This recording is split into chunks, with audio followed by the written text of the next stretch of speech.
That rock album from River's pretty jamming.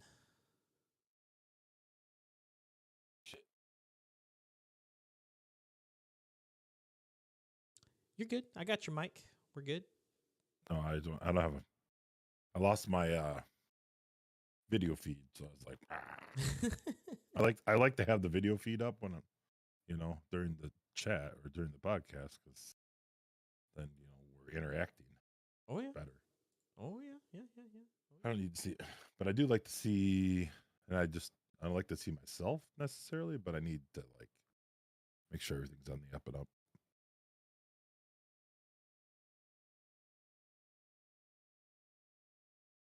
Got the YouTubes and the Twitch is up. Okay. I do the live disclaimer. Oh yeah. Just a live disclaimer for everyone. We are live for the podcast. We're live more or less because it's the byproduct already of the podcast. So where we will interact with chat if you have questions and stuff. We might do it as an aside or whatever. But just so you guys know that the main intent of this is to get the content for the podcast. And so we may reread something if we fudge it up or whatever. Just so you know, if you're watching live, that it might be a little bit different than your straight up live podcast. Although we are live and all that jazz. So just so you know, intent is the audio for the podcast. And if you're watching this after the podcast has gone live and you're watching the video of it, we don't actually go back and edit the video. So yeah, so what you see is what was live. So yeah. And Wild, I am going to. Do you have NVIDIA broadcast running right now? I do, but I have it turned down and I have my fan off. Because you're still kind of you get kind of choppy. Like there's a pop every once in a while, so it cuts out mid sentence while you're talking. Do you want me to? I can kill it. Yeah, go ahead and kill it.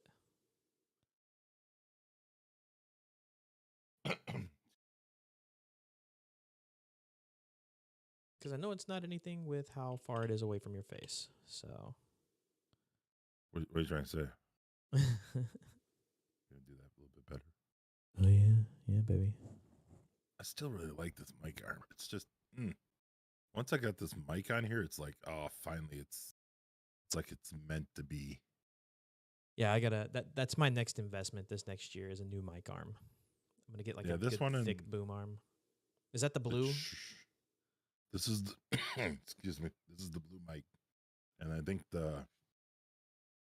someone else has a really nice mic that actually might be better than this mic, and I can't remember it off the top of my head. I'll actually maybe we'll throw that one on the. I'm gonna throw that one on the kit.co when I get to it. Okay. Maybe not in the middle of the podcast though. Yeah, probably not in the middle of the podcast. All right, so let's go ahead and run the intro. Let me give it a good long beep, and that way we can see it in the wavelength when we go back to edit the podcast. All right, I'll beep it. You're gonna beep it. Oh, I like that one. Give me 3 in a row.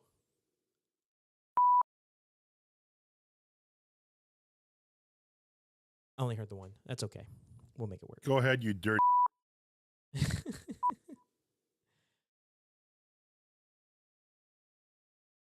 What's up, Game Geeks and Tech Junkies? Welcome to A Gaming Moment, a weekly podcast about everything gaming and streaming related, including the news, tech, and software behind it.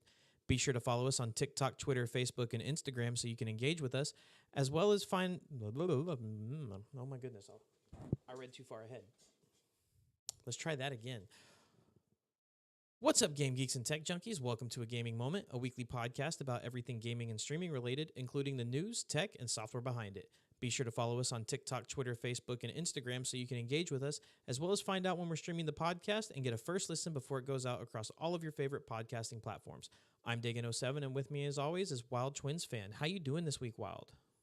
I'm doing great. You feeling better? Yeah. I mean, a little bit. I still that cough is lingering a little bit, so hopefully I won't be coughing probably, but I could talk a little bit longer without coughing. So we'll see how that goes. This week we're going to talk about the State of PUBG and kind of how that's going. I was going to talk about a big topic.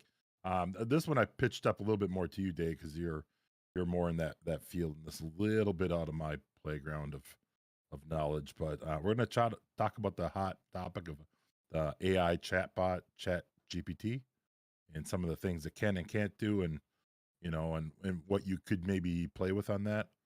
So Dave's got a real good kind of basic understanding of it, and so that'd be really good for everyone. And then banter wise, we're going to talk about Nadia a little bit more again, and some of the BS and Twitch BS going on there. Going to talk about the new streaming service pledging to give streamers magically 95% of their earnings, and that's kick.com, and whether that might actually be a scam. And then we're also going to talk about Amazon adding a TikTok light feed, and kind of what that entails. A little bit about Xbox Game Pass passing some more perks on that, might actually sway a couple people to sign up for the pass, because there's kind of some powerful perks there. And we're going to talk about Cooler Master's massive workstation pod. Not necessarily a new concept, but a new player in the concept. We got a new headset coming from all players that are unexpected, Dyson, and kind of what that headset's about, and the price of it.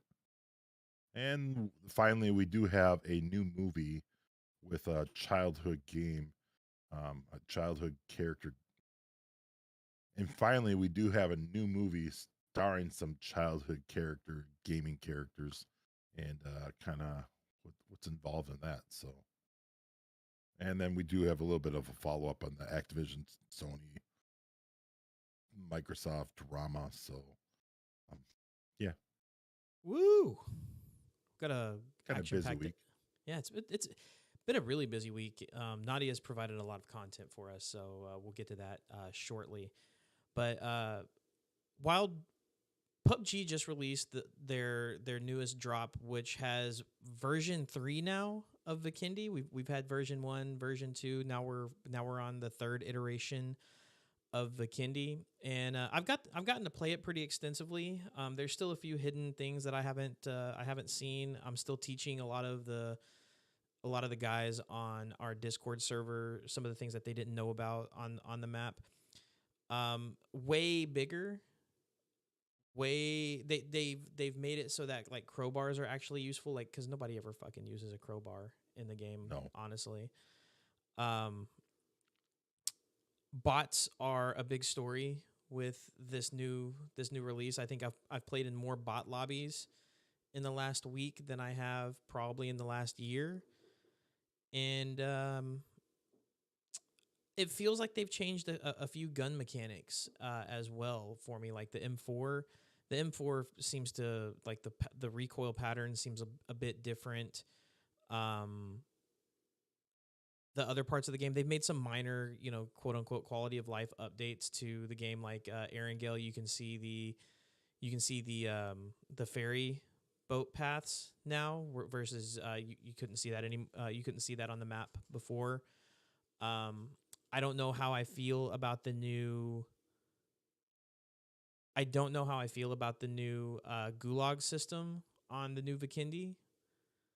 But I do like that you can actually see if the gulag is still going, because they do have 3 phases of the gulag in Vikendi. They still have the gulag in Tego, but now you can actually see the countdown timer when you're not dead in the top left corner of the screen. So that's kind of a nice little quality of life update. But man, I think my biggest complaint is the amount of bots. Like I had a game today and I had like a 9 kill banger. Now, granted, 5 of them were real people. But 4 of them were bots.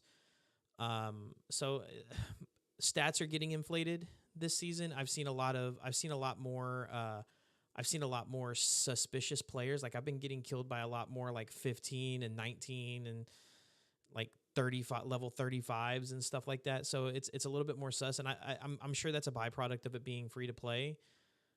And then, with this, they've also included it on the Epic Game Store, which blows my mind. I was Like, to say I don't know the why they Epic. have it on the Epic Game Store. Well, the Epic Game Store is probably why you're seeing a lot of newer accounts more so lately. But whatever the game's for intensive purposes, the game's dead. Like they're not attracting new players. So putting on the Epic Game Store is, one of the few ways they can look like they're growing, or maybe get some new players. But I have a hard time feeling like people that have the Epic Game Store don't have exclusively the Epic Game Store. So, not like they're really drawing from a new pool of people, but I think they're just cooking stats. They give you some new free content if you get the game through Epic. So people are just getting the new skins or whatever it is that they're giving out. But yeah, overall, I think right now feels like the player base gets really fractured when they put out a map like a separate map. So either right now you got to play either Vikendi or you got to play the other maps, the other 5 maps in the rotation. And I think just people burn out of the maps really fast, so they don't. You have a hard time populating 2 different playlists like that. So in the beginning, when Vikendi just came out that first week, we played a bunch of Vikendi, and we're just kind of like, can't play the same map over and over and over and over and over. I just burn out. So we went back and played it, one of the 5 randoms in rotation, and there was maybe 30 people in that game, and the rest of it was bots, just because everyone else was playing Vikendi. So it's I think they need to leave a feature map for a week, and then they just need to put everything together and play it that way. But overall, I've been enjoying it. The new Vikendi is much better designed, I think, than the previous maps. More height, more trees, more cover, kind of giving you less of the wide open spaces that can be so prevalent in some of the maps. Even Miramar, they've made changes over time to kind of make that less bumpy, but bumpier in different places, and they're always constantly tweaking things. So overall, again, Vikendi's super solid though.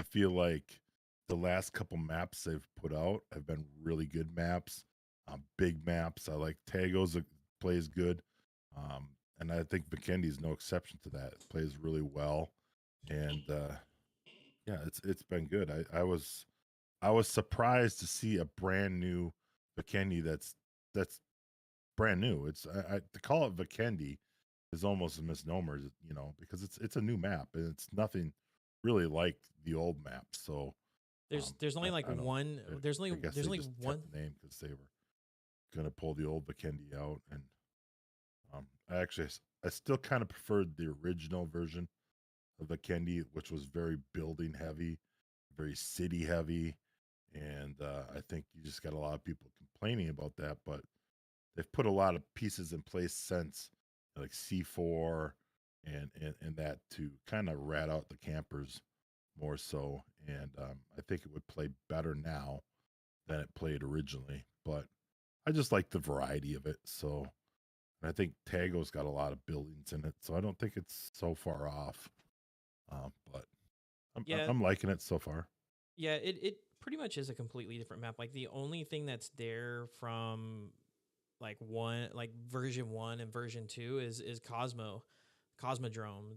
Everything else is gone. Like I don't even think is remind me, Dino is World's Dino. there. Well, it's not. Yeah, It's and not. it's It's called Dino completely World. changed. So. It's called Dino World now, not even Dino Land. It used to be Dino Yeah. Land. So It's it's winery. yeah. You still have You winery. still got a castle. Castle's probably the closest to its The OG. previous OG, I guess is the one thing. But yeah, I don't know, pretty good. But overall, I think overall, the playability of the game, I think, has gotten great. They have fixed so many little tweaks and little things that players have been asking for. Like one of my gripes has been the revive mechanic or the pickup mechanic is Hmm. now changed. So now you can't accidentally like spam and pick someone up. You can change it. So that's been good. I think just a lot of little quality of life things that people have really been complaining about and have really gotten fixed, and they keep going in and doing more. And they're not really advertising that so well, but just little stuff. Again, you mentioned adding the track for the ferry. Not a big deal for players that have played the game necessarily, but why isn't it on the map? I guess it could be on the map. Um, just I just feel like the quality of life. I think the game's kind of in the best shape it's ever been in my opinion, with them fixing a lot of little things. Movement is still a little bit of clunky. I'm gonna call that a PUBG esque feature. So it still feels a little bit clunkier than Call of Duty's a little bit smoother. It can be clunky, but a little bit smoother and but yeah, I'm just liking it. It's I feeling feel really like good right now. they've done quite a few of optimizations. Like on Vikendi, I'm averaging anywhere between 140 and 165 frames Yep. on the map. Like no matter With your where I'm at. settings, yeah, with your Yeah. settings are fairly turned up too, even with your No, 30, 80. actually, so I run everything on very low with the exception of like view distance, Oh, um, and I think one other, like effects. I think effects I run on medium, but everything else yeah, is like effects are is very low. okay.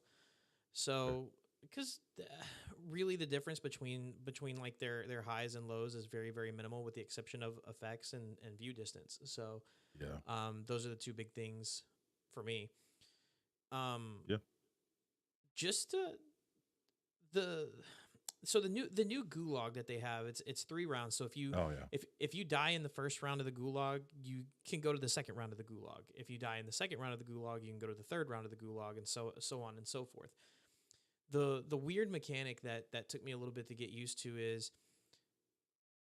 like if you come in that if people going in on that first gulag, they can find ground loot. By the time you get to that third gulag, there's very little ground loot, and it's very easy to yeah. get it's very easy to get murked on. And then Goofy. it's the spawns are really awkward because like you can spawn like 5 meters from somebody, right? So you spawn and then you hear Yeah, tick tick tick tick tick tick, tick, and then you start small. panicking. You're like, oh shit, oh shit, oh shit. And then you're panicking trying to find a gun. You can't find a gun. It's really easy to die in this gulag.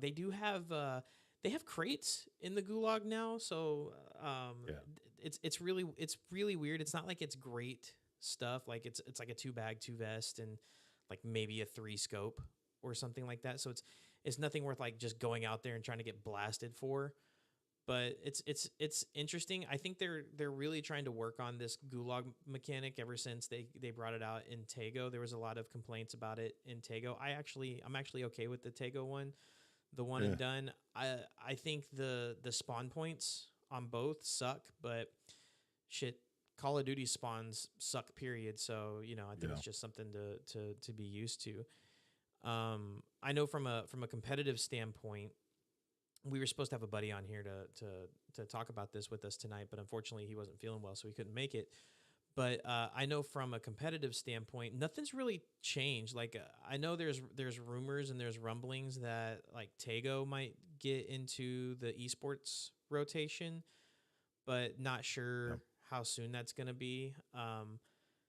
And right now, man, it's difficult with this game because, like you said, the player base is just dying. Like it's a great game for me. It's the gold standard for battle Still, royales. still the gold standard, and you'll find even people that don't play PUBG anymore still say that they come back to it. It's just there's just still no feel like PUBG, but yeah, I'm kind of agreeing with you on the gulag, and that's actually one point of disappointment for me is that they haven't tuned the gulag as we initially talked about when Tago first came out. I said I hope they have you know, the capacity to say, hey, this is not the best tuning of the Gulag. And I think this attempt at Vikendi was a little bit of maybe trying to make up some different things, but I hope it's not a one and done thing. Like so far, Tago's comeback arena is not great because if you get killed early, you're waiting for I don't know, was like it's almost 10 minutes. Yeah. It's like 8-10 minutes, and that's a long time. It's not the end of the world, But, you know, but I feel like the to their candies is credit, so yeah. short now. Yeah, Yeah, to their credit, you know, they are trying to fix that. That's why they did the 3 rounds of that's why they did that's why they're doing the 3 rounds of the gulag. So did you they there's say that? I'm assuming that's they're doing this based on the information received back from the community. Like you said, Yeah, you have to wait to the end of circle 1 in Tago for Gulag to kick off. Here Gulag is all the way to the it's end of instant. circle. Yeah, it's to the end of circle 1. Like the last round of the Gulag is the end of circle 1. So by circle 2, if you haven't gone, just like in Tago, if you die in circle 2, you're not going to the Gulag. So they've made it so you only have to wait like I think a max of 3 minutes to get into the Gulag. Yeah, So I think I that's just that's good. It's good for those people who like to drop hot and you know their team ends up winning and you can get back into the game a lot faster. yeah, I think that's a good thing. I just don't like the way the actual gulag is. I like the timing of it. I don't like the way the actual gulag is. But I off the don't. top of my head right now, I can't think of a better solution for it. I think there's a couple tweaks in my head need to be done. I think the whole play space of the gulag needs to be bigger.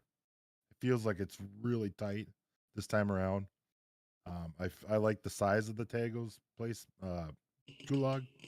I think they're different.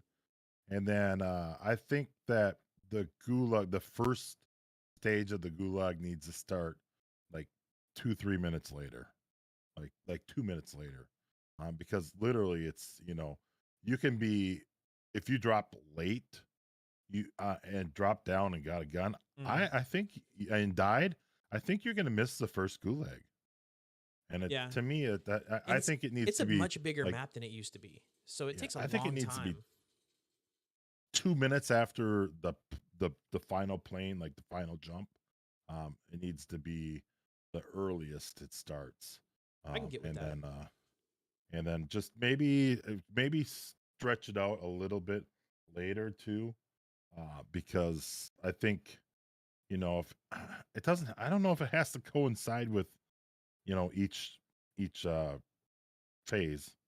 It just I don't know if it could go a little bit later, like I think there's been a good effect though, because I think as you get later in Vikendi, there is still more people alive than Erangel and Miramar and stuff like that. You can see that in both Pago and the new Vikendi, that you probably on average have 10 more players in those later circles than you do with the original maps. So I think it's doing a lot of what it's focused on doing. So I don't know. It just overall, I hope they have the gumption to actually go in and tweak it, as the gamers see fit.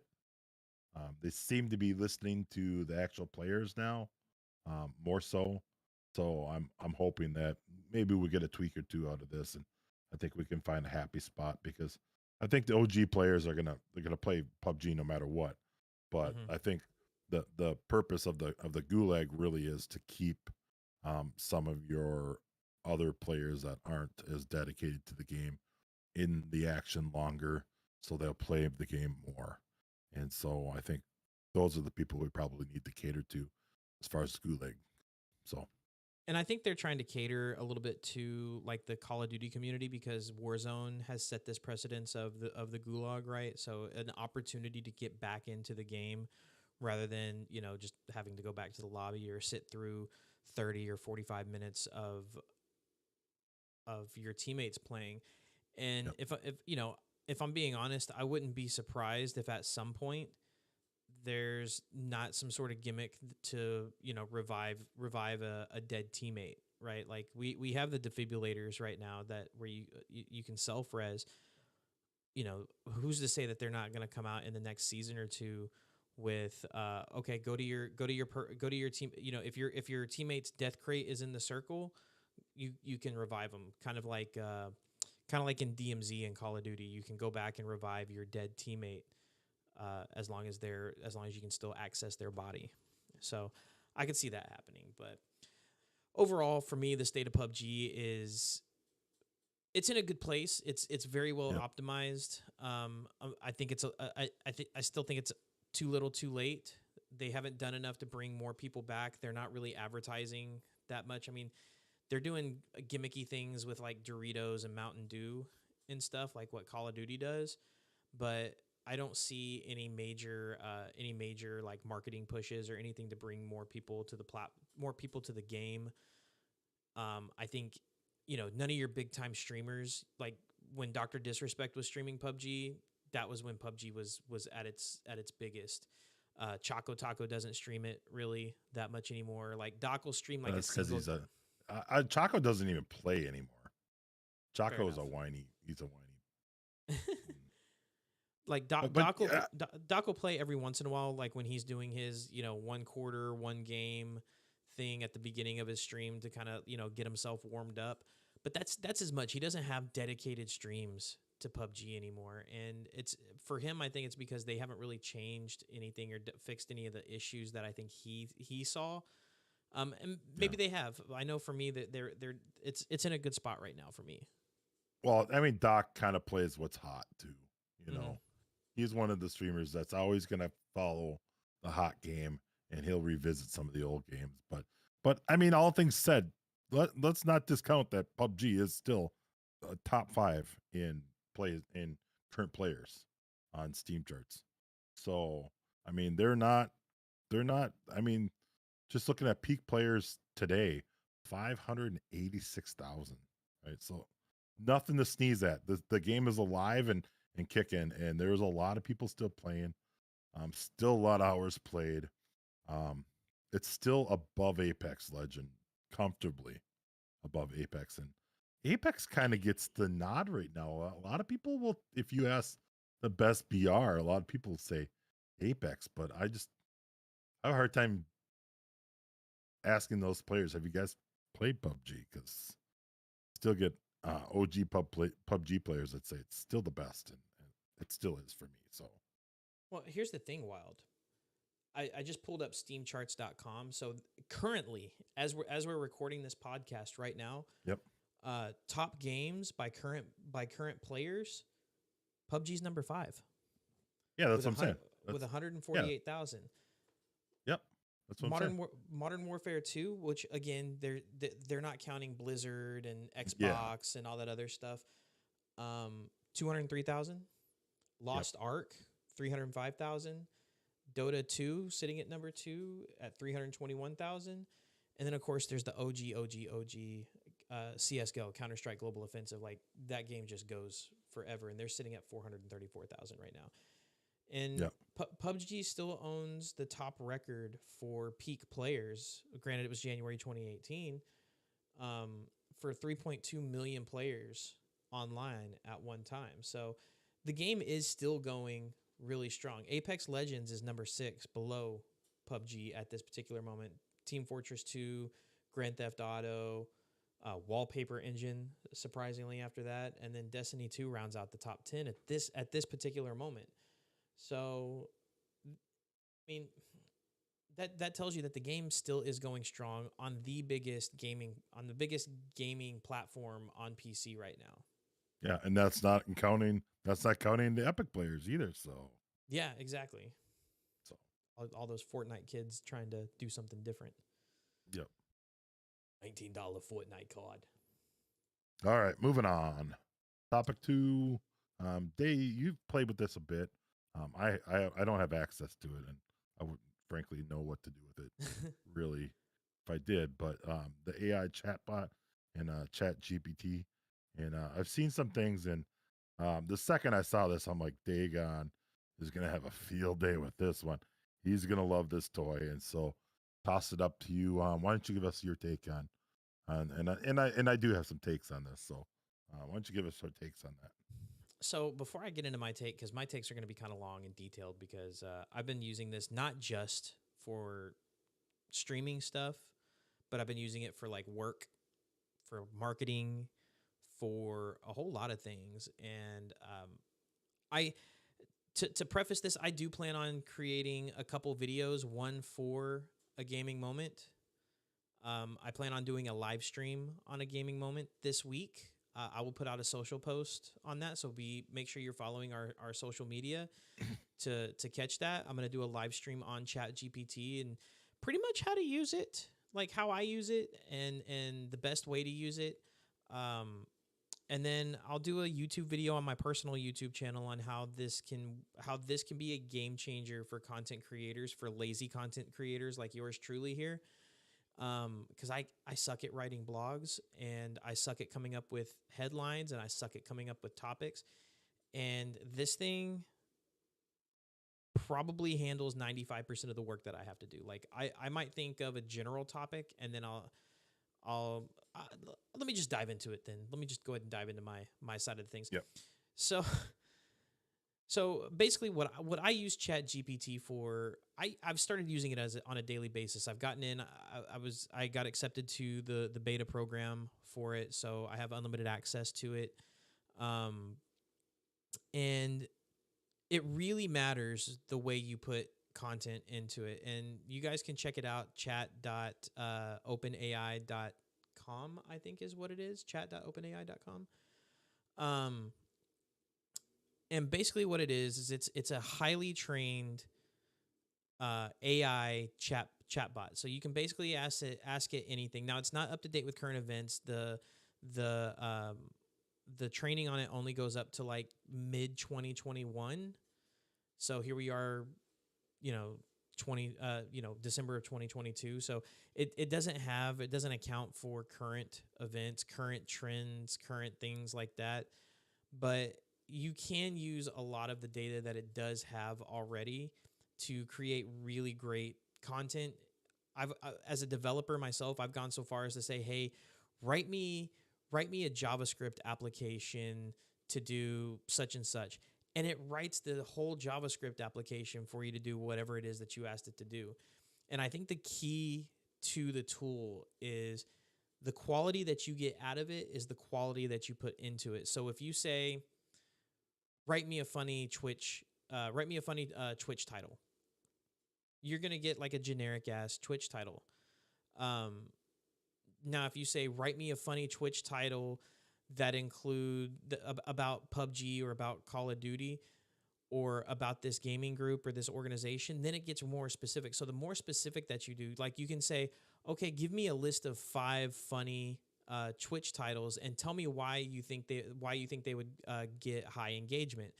Then now you're starting to utilize the tool a little bit more, and it gives you a more insight as to why it's choosing these things. And then you can be like, okay, yeah, no, that makes sense to me. Yeah, so it's quality in, you're gonna get quality out. So like absolutely. you ask a yes or no question, and you get yes or no. If you want, expansion on something, you need to ask a good question to that. So, Mm-hmm. and that's kind of one of the limitations to this AI. Yeah. The way I look at it, and it's actually the way Devin Nash kind of pointed it out in his video going over this. People try to use this tool to replace a single smart person. No, that's not the way to look at this tool. You look at this tool to replace 100 dumb people. You get it to do the medial tasks that you would want, 3, 4, 5 people to do. So that's why, doing a list of something. Okay, cool. Let me pick out this list. All right, now write a script about this title. Give me 5 funny social media posts that are controversial that will garner more engagement and include optimized hashtags to increase visibility. So being that specific with it, you're going to get some really good results. And if I'm being honest, I've used this a couple times at work over the last week, and some of the stuff that came out of it, my team was like, "How did you come up with this?" And I'm like, "Well, I used a tool, but I'm not going to disclose this tool to you because this is my tool." And no, you're not going to replace me. If you want, if you want this quality of content, you're gonna keep me here. You're not going to replace me for this kind of content. But like I said, the type of content that it puts out is outstandingly good as long as you're asking for the right things and being detailed as possible. But again, you guys are going to have to listen in to the live stream that I'm going to do here on A Gaming Moment to be able to learn more about it. And then, like I said, you'll have to subscribe to me on my YouTube channel at youtube.com/Dagan07. And I'm going to do a full how-to video on that, because I think it's warranted for content creators, like, using it to write blogs, using it to write great social media posts, using it to write great titles to streams, using it to help you curate ideas for content, right? So it's a huge game changer in every aspect, from marketing to content creation, everything. And I'd be remiss to say maybe you'll see some content put out on some of our channels, whether it's our blog or our social media channels. And if you see it, and let us know if you believe it's AI or if it's written by one of us. You'll have to let us know. Yeah, I mean, I think we're gonna play with it, so, and that'll be followed up on. So, Day, I got a question for you then. Okay. The real hard hitting question. Yeah, And go you ahead. don't have to answer this now, but keep this in mind. What is this worth to you? What is it worth to you as an individual using it for work? As what is it worth to you as an individual using it for content creation? What are you willing to pay for this? Because as of right now, it's free, right? Yeah, And right I now don't know what's the plan going forward. It's got to be some monetization of this. There has to be some monetization to it, because the server power that it takes to power these things is incredible. And then the scale, because you have right now, they have hundreds of thousands of people using this platform, this tool. Server power is not cheap. Yeah. Amazon can attest to that. Twitch. That's why Twitch is not profitable. As much money as they make with ad revenue, and then they have Amazon backing them, Twitch is not profitable. And that's because the technology behind it is not cheap. The technology behind the ChatGPT is not cheap. So I do foresee it being a paid feature in the very near future. What is it worth to me? It's hard to put a dollar amount on it for me, because of the different ways that I use it. Because from a developer standpoint, I can use it to help me write different applications really fast. As a marketer, I can use it to help me come up with different marketing ideas, like company specific ideas. I can have it write something about, a competitive takedown on company competitors. I can I can do a whole bunch of things from it, from a marketing standpoint. Then from a content creation standpoint, like I stated, I can have it generate blogs. I can have it generate content creation ideas. I can have it generate social media posts. I can have it generate so much to make my life a lot easier. Does it make me dumber? Probably, because I'm not going out and doing the research on my own. But Yeah. I'm not as eloquent in my writing as this is. So I can put my ideas in the form of, hey, this is what I'm looking for, this is what I want, and then it pretty much outputs exactly what I'm looking for. And then I can go through and I can be like, okay, this looks correct. I can edit, so I can do my own edits, and then I can put out what I want to put out. Or I can use it as a starting point and build upon that. So because there is a limit to how much actually comes out of it. It can only spit out, I think, like 3,000 words at a time, and then it resets itself.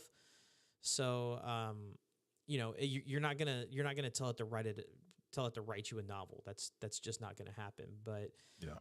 a 2,500 word blog, most definitely possible. All right. So to me, it sounds like it could be pretty expensive and probably justify its worth. So that's the thing that scares me. It sounds like it's a great tool, but it's gonna be $50 a month. Ooh, I, I I'll t- as a small creator, that's a lot. I As a big company, shot in the dark. No problem. I tell you this much: if it was $100 a month, I'd probably pay for it. All right, all right. You heard it here first. We'll see. We'll follow up on that one.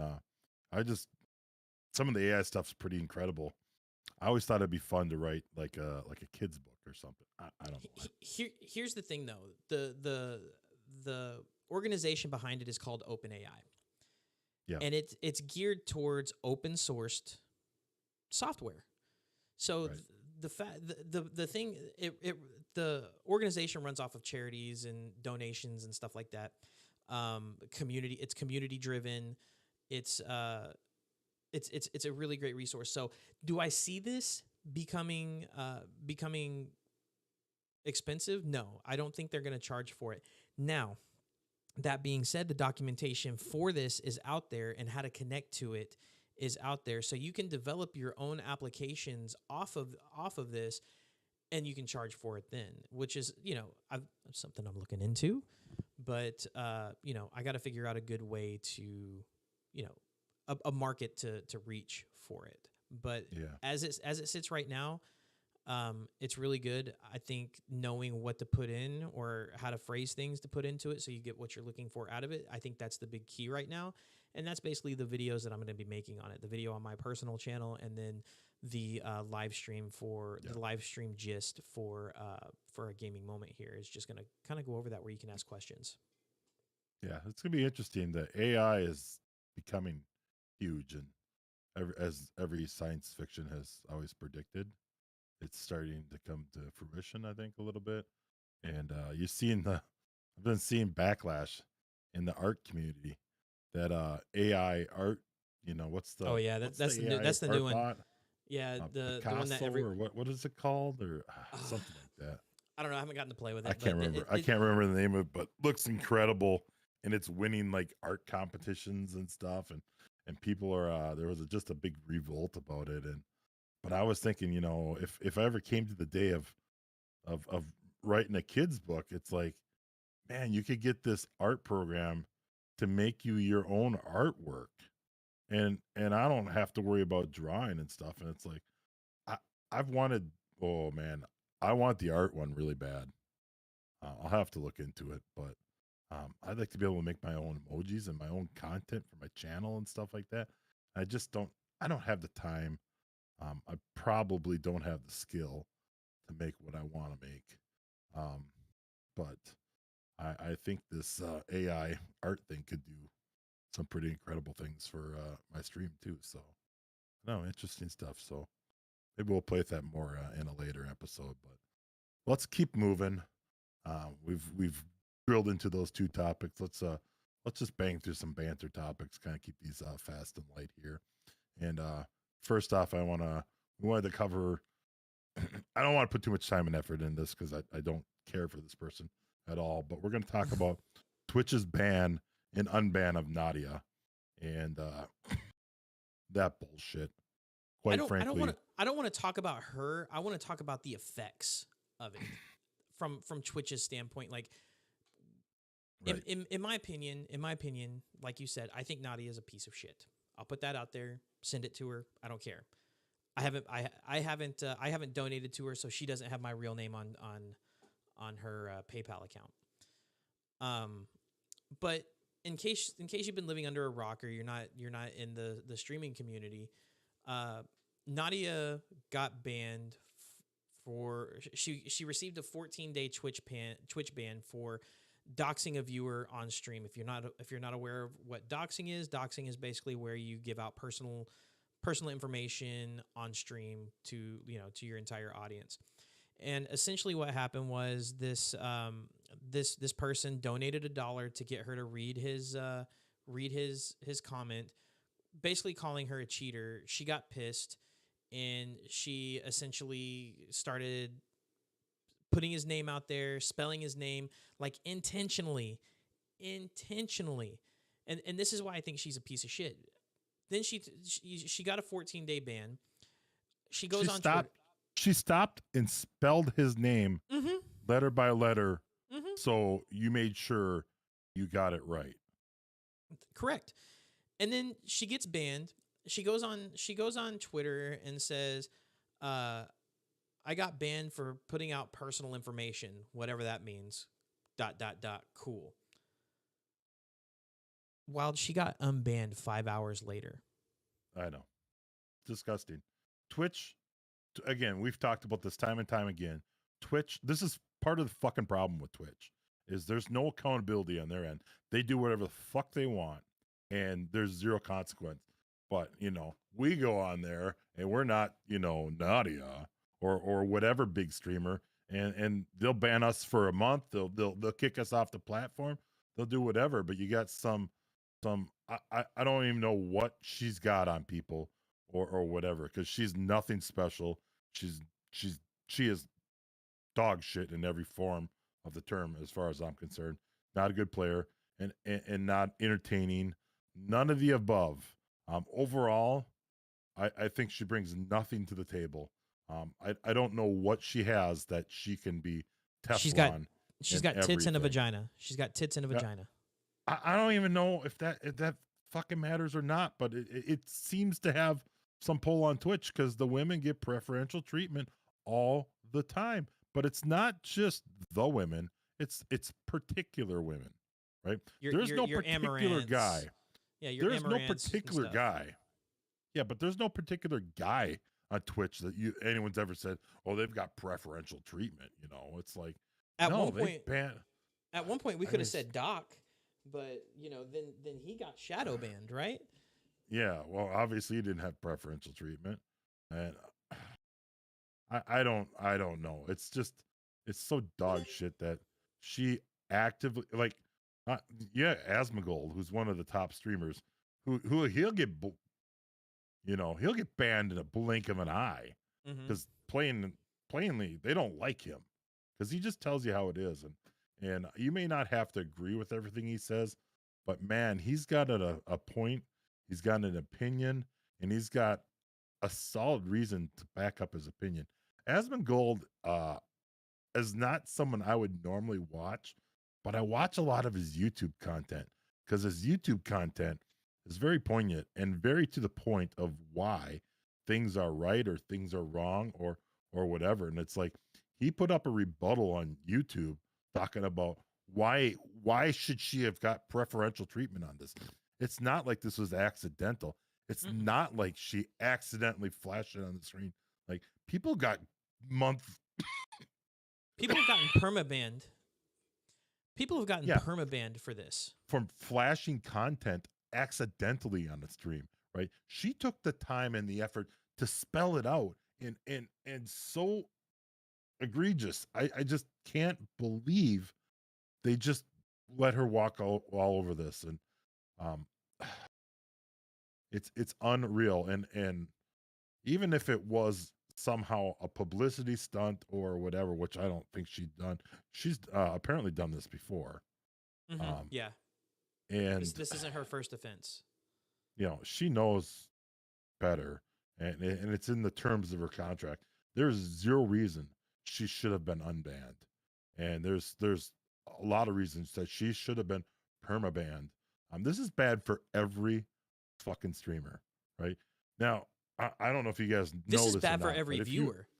If you donate to someone through PayPal, it will give your name and your info, unless you have a business account. So now I do have a WildTwinsFan PayPal.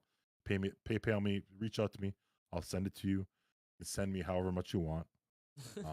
But my PayPal for WildTwinsFan does not have identifying information on it, for that reason, that they don't necessarily need that. Right? I don't need them to know who I am and everything with PayPal. And Twitch does have some methods to do that. Bits don't disclose who you are. Subs Subs and gift subs don't disclose who you are. But a lot of people get a major source of a lot of people's income are donuts like these, and you're just it's bad for everybody. Like that should not be allowed. Period. And the point that she did it willingly, knowingly, is enough for me that she should be permabanned off the platform and any other platform because I don't know if she was live on Twitch at the same time or Yeah, she was live at TikTok. Twitch. She was on Twitch. She was live on Twitch, but was she live on TikTok? I don't think TikTok has any fucking rules whatsoever. They Well, just ban you if on it, whims, she left and she right. she's a partner, so she shouldn't be multi-streaming to any platform. Isn't that part of the partner deal though? That's part of the Maybe. partner deal. You can be live on certain platforms, and TikTok was one of them, I believe. Well, I'm not a partner, so I can't speak to it explicitly, but that was part of the partner deal where they took away the 70-30 cut for those people, which she would probably be pretty close to, just Yeah, judging by her she's following. she's just Like, the purple snake, and her mm-hmm. and I guess Activision too, because of the allegations of cheating, and then her piss poor performance at the Call of Duty events. Like I think she's just protected, man, and it boggles my mind. Disgusting. And there's companies, there's other platforms that are trying to benefit off of all this negative publicity around Twitch. One of them is this new platform that's come out, I want to say fairly recently. I just recently heard about it, called Kick.com. Yep. And if you go to Kick.com, it's legit an exact clone of Twitch from the homepage and everything. It's an exact clone of Twitch. Like maybe not Twitch today, but maybe Twitch like a year ago. And because Twitch has recently put out some design updates and whatnot. But Kick.com looks like their source code was ripped directly from Twitch. Like maybe when Twitch got hacked or something, and maybe some source code got ripped. But it's starting to become kind of a big player in the streaming world. It's starting to become like the Mixer of the streaming world. I mean, you have right now there's if you go look in some places, it's Twitch, Facebook, YouTube, and now Kick, even over platforms like D Live and stuff. And it's backed by some gambling websites. Wild, like that's the big thing. That's its bread and butter. They're trying to pull gamers over and trying to pull eyeballs over to promote for this these online gambling sites, to promote their online gambling sites. And that's how they're and as Wild alluded to in the intro, that's how they're able to quote unquote put this 95% split. Streamers get 90%, 95% of the revenue share with the streamers, because casinos make, in case you didn't know, casinos make a shitload of money, guys. Yeah. And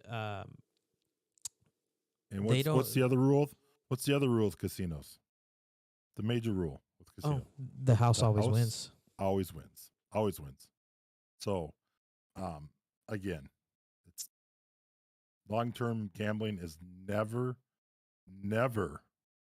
going to make you money, because the house always wins. You give the house even the smallest cut of a percentage, and over time that percentage will eat your wins.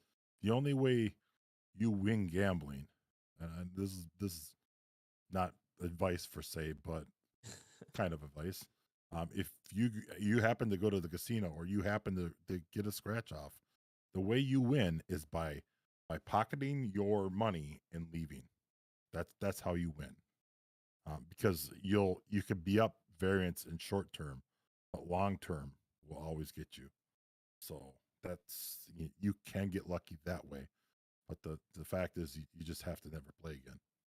So that's where Kick is going to get its money, and they're going to direct you.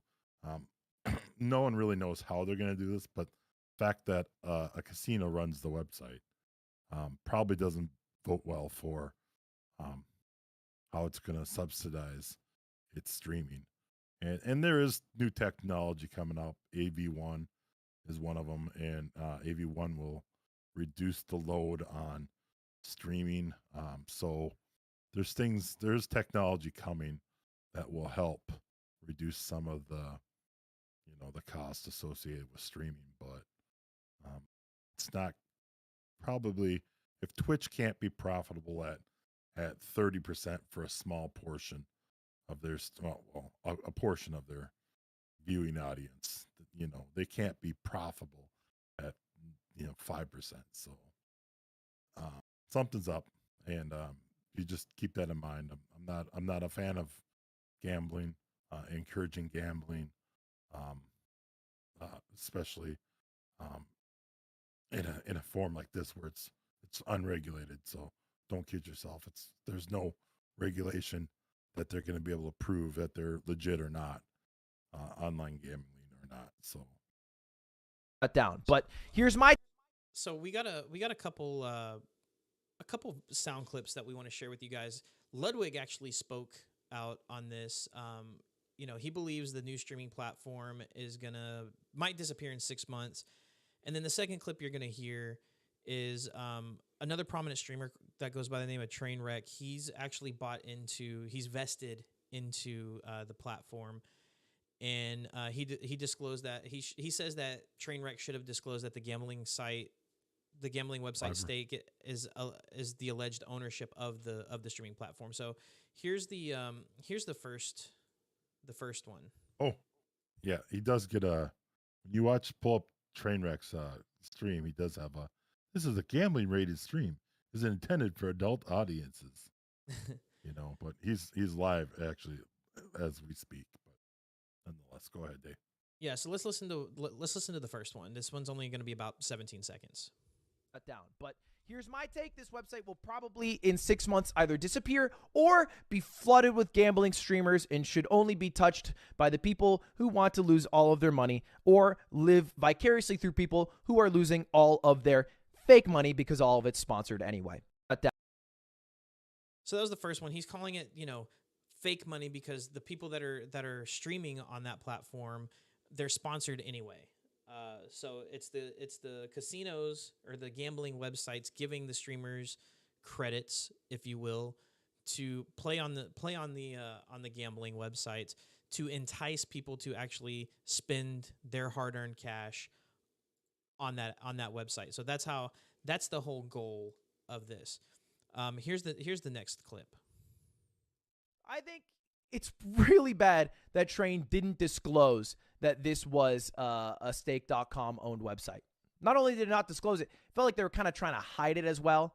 Like one of the moderators on the subreddit was a stake moderator as well, and then I think they removed him. So it just seems a bit fishy. Like, sure, be operated and owned by stake.com, but be honest about it too. Like, you still could feasibly provide value to creators who aren't interested in gambling content because you give them such a good cut because you're getting the blood money from all the gambling casino users. Yeah, there's still some value that can be seen in there for small and mid-sized creators. But they should know going in that it's not because you're going to create a successful business that's going to sell to advertisers a year from now because you have so many users and so many watchers. It's because you're making a shit ton of money as a loss leader from all the gambling-sponsored streamers, which seems to be the reality of the situation. So yeah, basically that's what Ludwig was saying is they're using the loss leaders of they're using the opportunity of bringing other streamers and other games onto the platform in order to entice people to play on these gambling websites. And yeah, they're going to lose money. Think about it. You go to a casino. Do you pay for drinks when you're sitting at a craps table or a blackjack table, Wild? Nope. Do you yeah. You can get premium liquors, premium alcohol as long as you're gambling.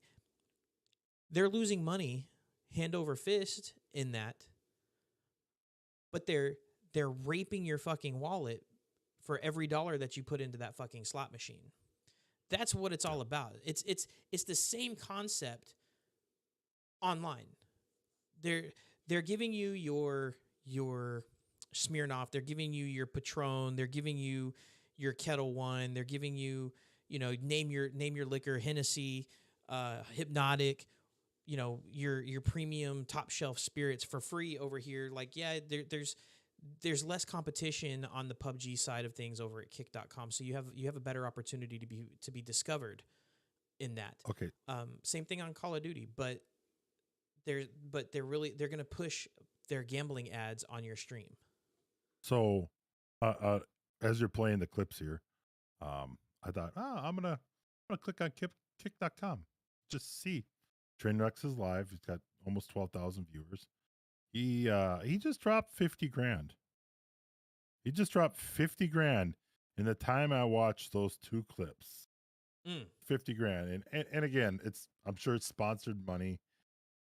It's money they give him to play on the site to whatever. His stream is interesting though. He actually has a little banner up there that says, "Do not gamble, you will lose." But you're still promoting it. Yeah, I mean, where I live close. I did watch him lose 50 grand allegedly. So. I live close to Louisiana, and between where I live and New Orleans, there's about 200 billboards that says gambling problem, call blah blah blah blah blah blah blah. So I expect to see that on a lot of the streams, right? Or I expect to see that as ads on a lot of the streams, right? Because who's the advertisers? It's going to be online casinos. It's going to be MGM Grand. It's going to be Golden Nugget. It's going to be Caesar's Palace. It's going to be all of those people, man. It's going to be World Series of Poker. You name it. It's going to be all these big time gambling places. They got the money to pour into it. But guess what? You're going to get nothing but gambling ads on your stream when you have a 30-second, 60-second, 2-minute spot or the pre-roll ads. So is it a scam? Maybe. Probably, yeah. More than likely. But, all signs lead to yes. It'll be interesting to see how it goes because they have the commercial influence backers to actually keep it going as long as they're showing that the numbers going into it saying that people are going onto the site, they're essentially converting and joining these online gaming the online gambling platforms. The question arises, Dave, and you'll have to use your moral compass to decide this. And I don't know, I can decide either. Oh boy. But what if you can go to kick.com and stream Call of Duty or PUBG or whatever it is that you like that's not gambling and just whatever and be successful and still keep your 95%. But you know that you're being floated on stake.com's gambling, so it's there's a morality issue. There's not so for me there's not a morality issue. I'm not responsible for what people do. I'm responsible for the content that I put out. If my content is not inducive of sending them to a gambling website where they lose their shit, that's on them. If they come onto the site, come onto the platform with a prior knowledge that or they see that there's a lot of gambling things going on this site, like the number one streamer is a gambling streamer, the number 1, 2, and 3 games, so to speak, are gambling games. Yeah. I leave it up to the viewer, to the visitor to put their own fate, because what I'm putting out there is no different than what I'm going to put on Twitch. It's no different than what I'm going to put on YouTube. If I have the opportunity to make 95 cents off of every dollar that I could potentially make, yeah. But I don't think the amount of viewers is on the platform yet, so I think it's going to be very inconsequential. But if a casino wants to sponsor me, I'm a sponsor whore. I'll fucking go I'll set my computer up in the middle of the fucking gaming floor and fucking advertise for them, and I'll be like, look, gambling can be addictive. You can have fun. Just make sure that if you're coming in with $200 and you go up $300, put $200 in your pocket so you're walking home at least even. I can give advice like that. That's easy advice, because if you go home even, you didn't lose anything. You had yourself a great time. You had a bunch of free drinks. What'd you lose? Yeah. I think we do pretty well when we go to casinos, but we are very, very disciplined. And we have the you hit, you leave. Mm-hmm. And I've quite literally gambled for on one machine and won enough money, whatever my threshold is, it could be as little as $50. I did $50 on a machine, and I'd probably go, you know what? I could say I win today, and I'll just pocket the money and fucking leave, or I'll watch my friends gamble or whoever, and I win. So I'm very easy at that. But anyways, that's enough on gambling. We'll follow up on this. This is gonna be a hot topic. I'll We'll probably, see. I'm not going to lie. I'll probably set up an account on kick.com this week and stream there a few times and see what happens. And you guys will have to be looking on social and see how that goes. You can fight for one of the 70 people watching Call of Duty Modern Warfare 2 right now. Oh no, I'm gonna be the only guy playing PUBG. Oh, there you go. All right, so then moving on. I just wanted to talk a little bit Xbox Game Pass. We talk about that, and how you can get games and all sorts of whatever. But they added one of the things I thought was kind of neat. They added a pass to the pass already. It's there that Xbox Game Pass subscribers will get access to every League of Legends and Valorant character. So that's kind of a big thing I think for people. For those two games, people, yeah. People will Legends pay is money huge. for those, especially League of Legends, that people pay money to play their characters, right? Because you have to. People pay buy the stupid money characters. for League of Legends. They pay Yeah, stupid so- money for League of Legends. So with 140 champions, without spending any other time or money, that's a pretty. I actually thought that was just a really huge part. So kind of neat to see that this is a perk of the Game Pass. Again, just sticking the dagger into Sony that much more with their lack of Game Pass or failed attempt of a Game Pass. Which Sony's sticking the dagger to him with the Activision. So anyways, thought that was a great story if you're into those two games. Yeah, that content's available. Yeah, Team Fight Tactics. You're gonna have access to Team Fight Tactics as well, which is a fairly big following. Basically, once players' Xbox Game Pass and Riot accounts are linked, all the benefits are available throughout either account. So if you play Valorant on Xbox or if you play Valorant on PC, you play it on both. Everything that you've gained is available across both accounts. So that's really, really cool. And that was just live as of the 12th. So just recently. So if you're into that, check it out. Moving on, we also have not necessarily a new concept. We've seen this in various forms before, but we got a new player to the massive workstation pod. And Cooler Master has put out like this it looks almost like an egg. I don't know. Yeah, like an egg or like where you drop down in the machine gun in the airplane and you're in this pod, but you have this screen hanging up above overhead and you got like keyboard kind of floating and you got the super cozy seat to sit in. And there was a local auction for one of these type setups. I thought was kind of neat. Could have picked one up for I think they sold for like $3,000. But anyways, workstation pod. So I'm gonna edge at work to try to get me one of these. I think it would be very ergonomic and very safe and very, very productive for me to have this pod at work. So check it out. I'm gonna do it for my job too. Rumored price in the 12-15 grand range or something like that. Yeah, it's gonna increase my work productivity and I need a home office stipend for this. So, I need to be able to write it off. And I mean, technically, guys, minor financial advice. If you get yourself an LLC and you buy this under the LLC, you can write it off as a tax deduction and make money off of it at the end of the year. It's a beautiful thing. Beautiful thing. Yep.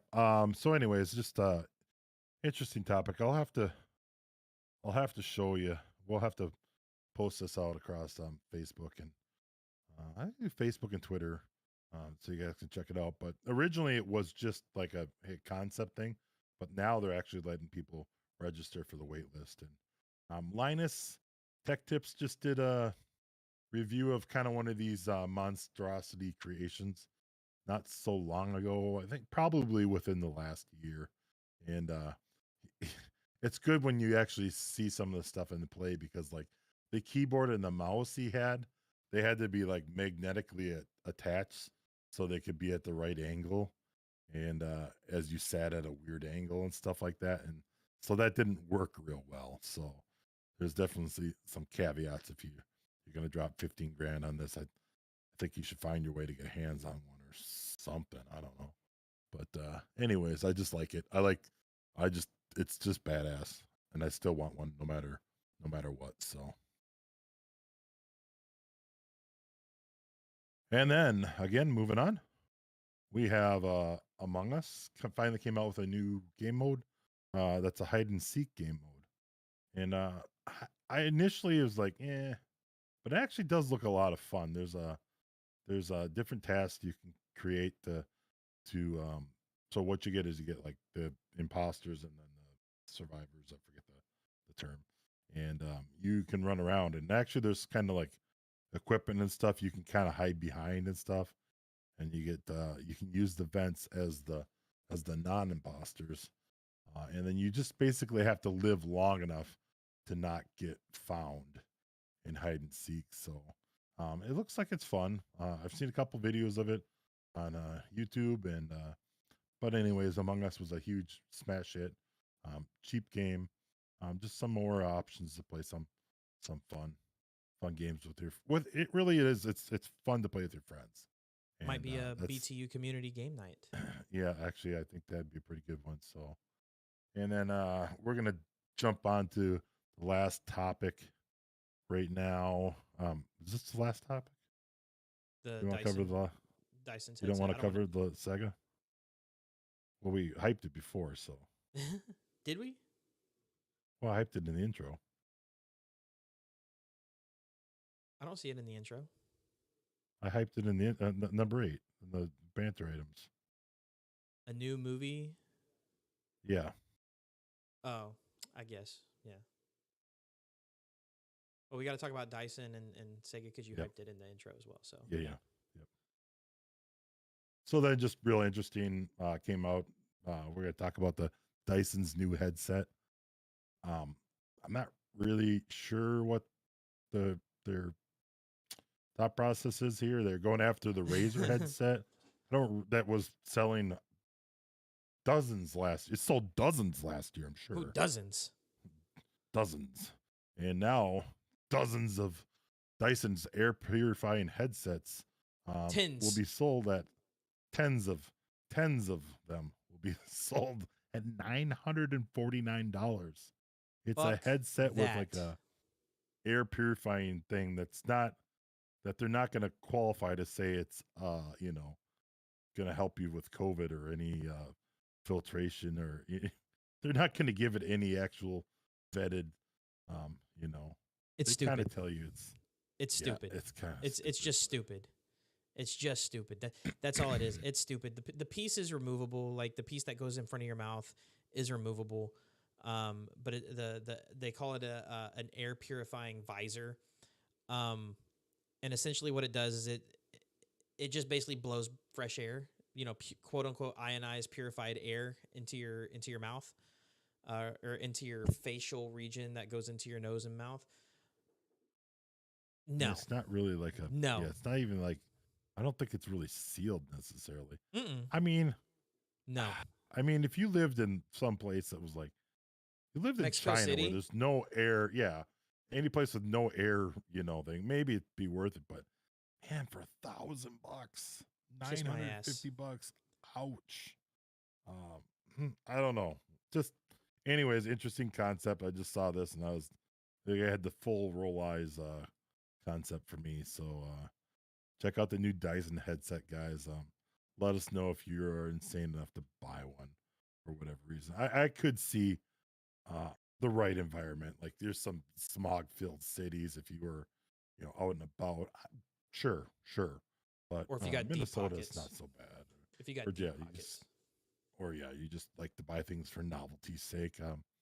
And then we'll just touch base here. There's a new Sega superstar, Toe Jam and Earl, are finally getting a movie. So Toe Jam and Earl, old classic Sega game, getting a movie. That'll be good.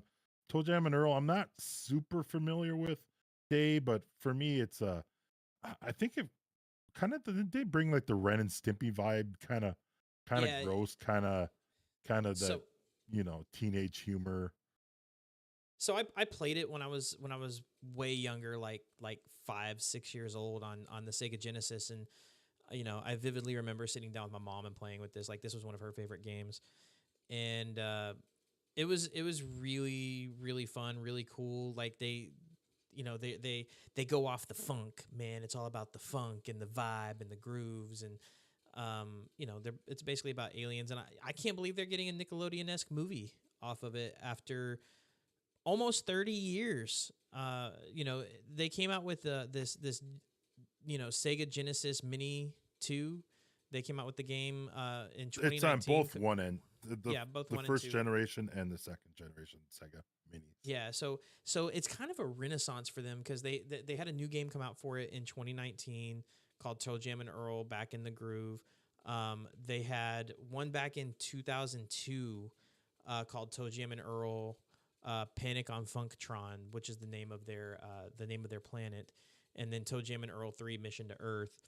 So it's starting to have a kind of a renaissance comeback, which is it brings back some nostalgia, brings back some really good memories with my dearly departed mother. But I don't know if I'm gonna actually gonna watch it. I'll be honest. Yeah, fun. I just thought it was a fun story. I like to kind of cover up that. Kind of like to cover those stories that are childhood coming back. Might want to play it for nostalgia's sake. You can download the game. I think even through Steam.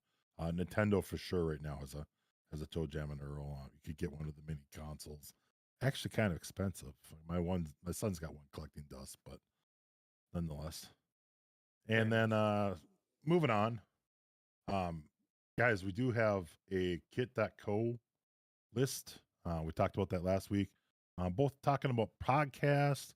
We got talking about just about streamer gear, and we even got like a holiday gift guide, which will just be a gift guide after the holiday season. But you can find us on kit.co, a gaming moment, and see some of the gear we use and some of our recommendations. Of course, you guys can always reach out to us on social medias and ask us, and or even join our Discord and come in and chat with us about all the above, because setting up a podcast, is more than just material and there's a lot of setup and software that goes into it. It's not just equipment. There's a little bit of knowledge that you have to have behind it, checklists, scripting. There's different tools, like software tools that you can use to enhance your podcast. So yeah, feel free to drop in. Another thing that we encourage you guys to check out is Honey. You can go to honey.agamingmoment.com. It's the holiday season, guys. Everybody's trying to save a buck. Inflation is a thing. Things are getting more expensive. We want to help you save a buck. If you sign up with Honey, it's absolutely free by going to that URL, honey.agamingmoment.com. You'll have access to thousands of codes that you can test automatically on sites such as Amazon, B&H, Walmart, a whole bunch of different websites. DoorDash. You can go in and have the opportunity to save tons of money. It costs you nothing, helps you with everything.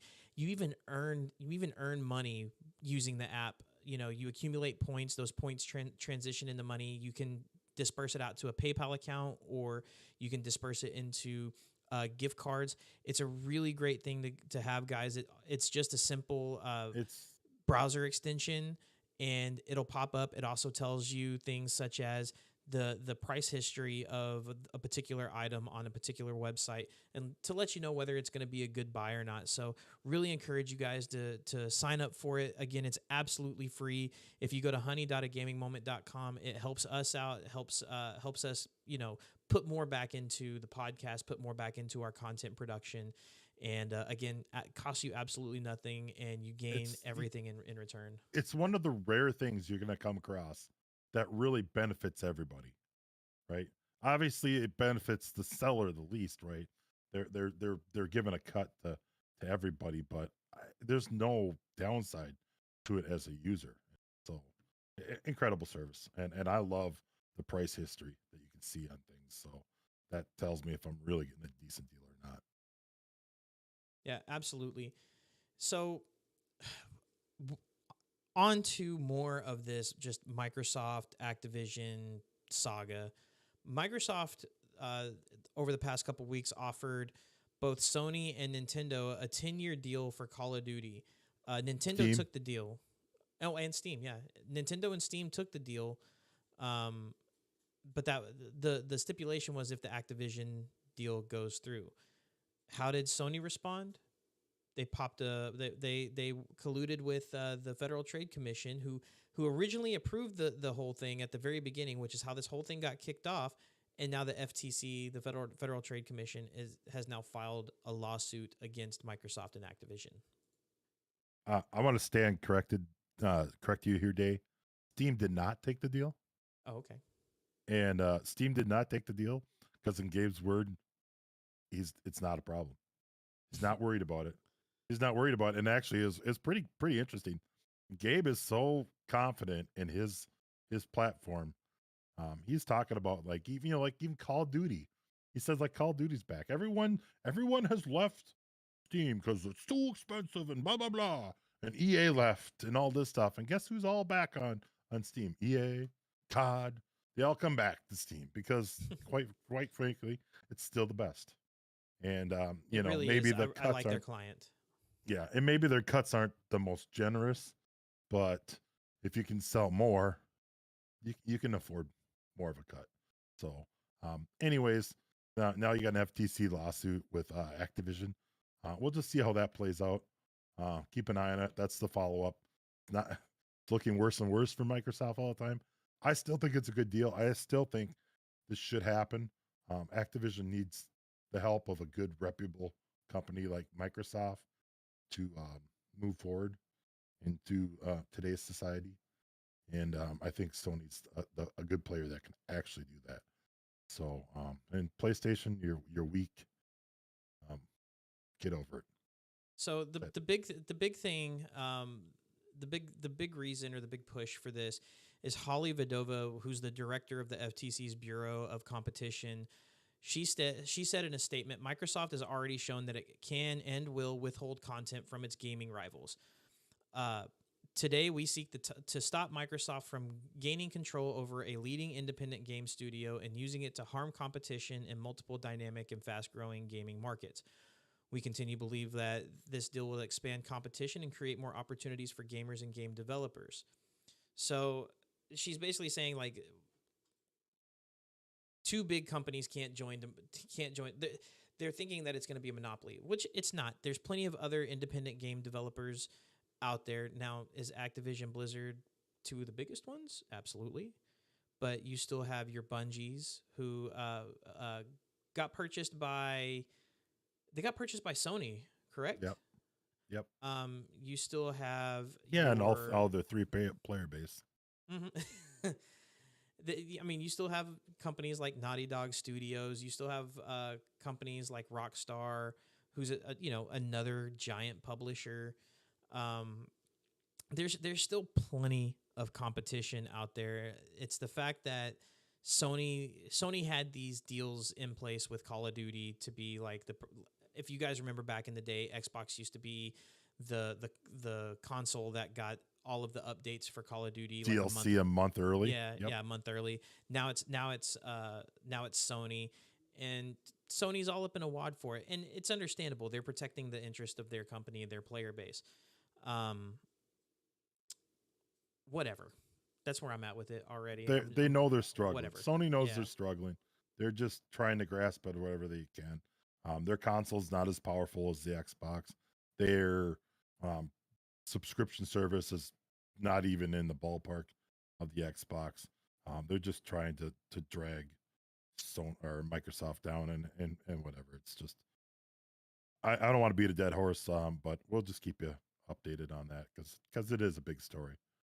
Yeah, I just want to put this out there. CEO Bobby Kotick, the CEO of Activision Blizzard, sent a letter out to the employees, and he basically stated the allegation that this deal is anti-competitive doesn't align with the facts, and we believe we will win this challenge. So, Activision Blizzard believes that they're gonna overcome these allegations from the FTC. So, as Wild said, we're gonna keep our eyes on it. We've been watching it this long. We're not gonna give up on it now.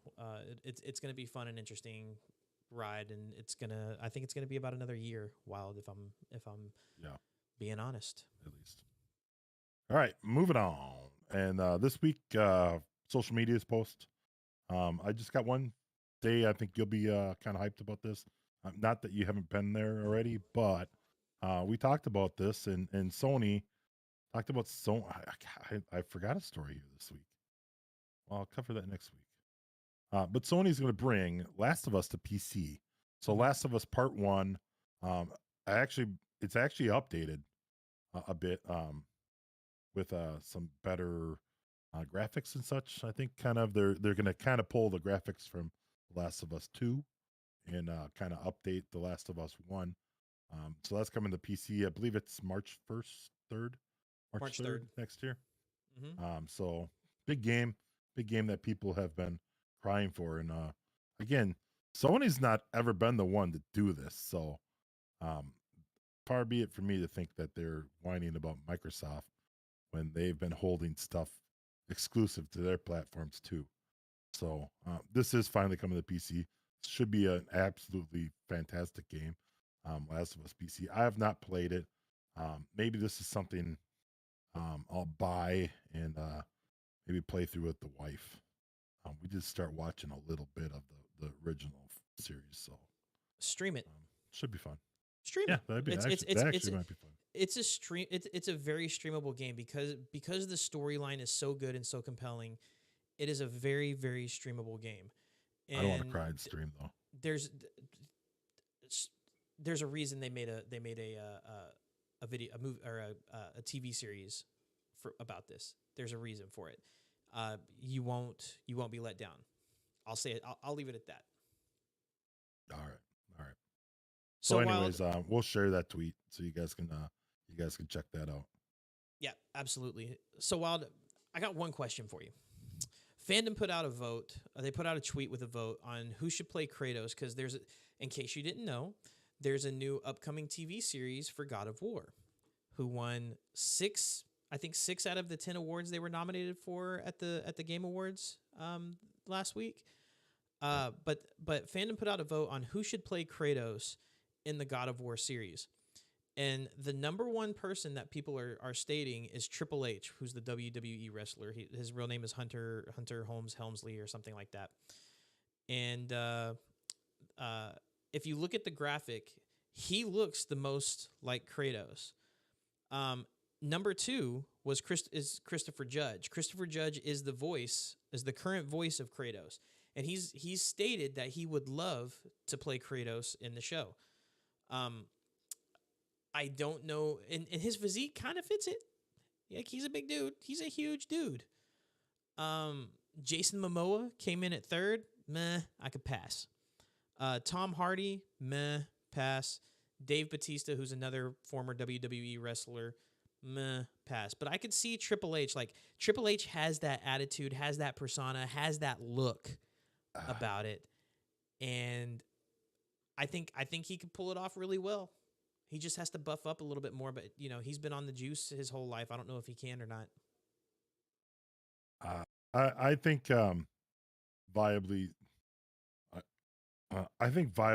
my top choices would probably be Jason Momoa, Tom Hardy, and then maybe Dave Bautista.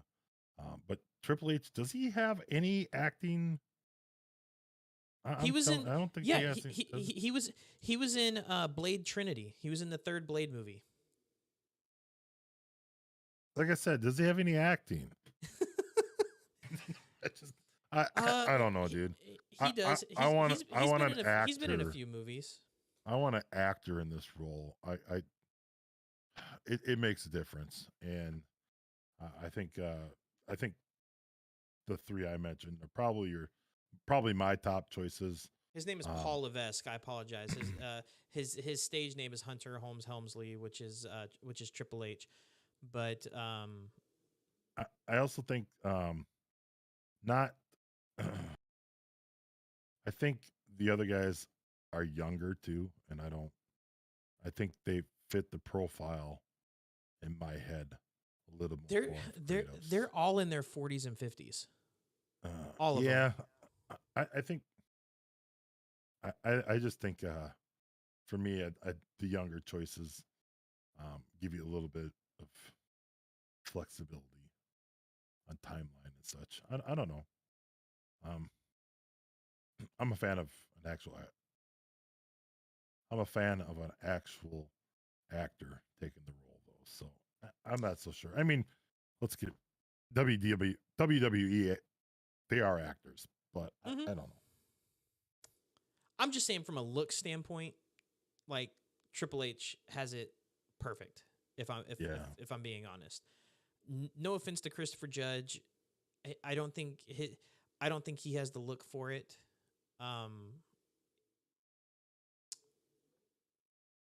Yeah. Kratos, I'm trying to say this without being insensitive or anything. Kratos is a Spartan from Greece. Christopher Judge does not look like a Spartan from Greece. I'll leave it at that. Without sounding rude or insensitive or anything like that. I don't know that probably doesn't matter so much to me. It does. It's tough, man. It's tough. I'm glad I'm not making these decisions. I think all five of them are more than qualified. Having the actual voice actor probably is kind of a cool plus. I don't know, but yeah, so kind of a wild one. Let us know, guys. What are you guys thinking? If you saw Kratos for God of War TV series, would you like to see Triple H? Would you like to see the voice actor Christopher Judge, Jason Momoa, Tom Hardy, or Dave Bautista? Do you guys have a preference? Why? Let us know. Reach out to us on social medias, and we'll just talk about it. We'll have to post the question of the week too. So.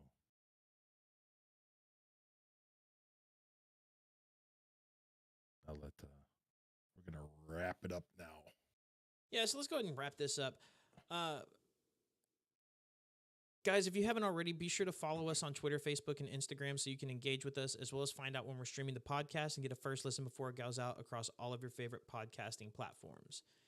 And that's going to be it for this episode, guys. In the next episode, we'll be talking with a representative of an AI platform that automatically ingests your video on demand. So when you end your stream on Twitch or on YouTube, and they create usable clips for social media. It's going to be a really interesting topic because we talked a little bit about AI content today. So let's carry that momentum over into the next episode. And thank you guys for listening in. Consider our Patreon to support the podcast, and also by going to merch.agamingmoment.com and picking up some of that timeless classic merch. And if you've made it this far in the podcast, now's the best time to hit that subscribe button, and we'll see you guys in the next episode. And until next time, keep grinding. Okay. And then so I just wanted to reach out. I don't know if we got any viewers on YouTube or Twitch. If you guys haven't dropped a follow, go ahead, drop a follow. You can catch us when we're live. We're working men, and we have a schedule, and sometimes we got to schedule additional people for the podcast. So we're not on a schedule that I can tell you we're going to be live every week at such and such time. So the best way is to either catch us live on notifications or to watch our social medias.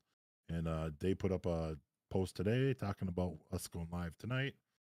And so that's kind of your best way. I didn't know if anyone else had any questions on the podcast or any of the content, or wanted to take on anything in stream, feel free to post up your questions. And if you're watching this on demand, guys, if you didn't catch this live, feel free to leave a comment down in the comment section. We actively monitor all of our social channels, so if you leave a comment down in the comment section, we will respond to your comment, as long as it's not trollish. And even if it's trollish, we might respond to it in a trollish manner. So thank you guys for listening in. Thank you guys for watching. Thank you guys for bearing with us through maybe some of the repeats. And we'll see you guys in the next episode later.